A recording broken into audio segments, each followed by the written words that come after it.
করবে, সাথে সাথে তার বিপদ থেকে উদ্ধার করে দিবেন কে?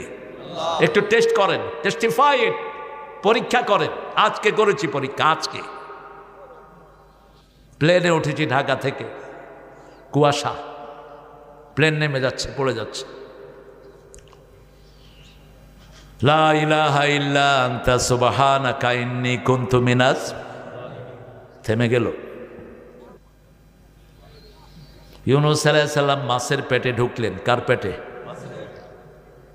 হুয়া মুলিম, ভর্তা। মাছের পেটে ঢুকে কি সুন্দর থাকে? আপনার যখন মুখে ভাত দেন সুন্দর করে দেন, এমনি করে দিয়ে দেন, এটারে মাখায়া তারপরে মুলিম, ভর্তা। এখন মুখ বন্ধ করলে মরা ছাড়া কোনো উপায়? একটু নিঃশ্বাস বাকি, সেই নিঃশ্বাস দিয়ে ডাক শুরু করলেন লা ইলাহা ইল্লা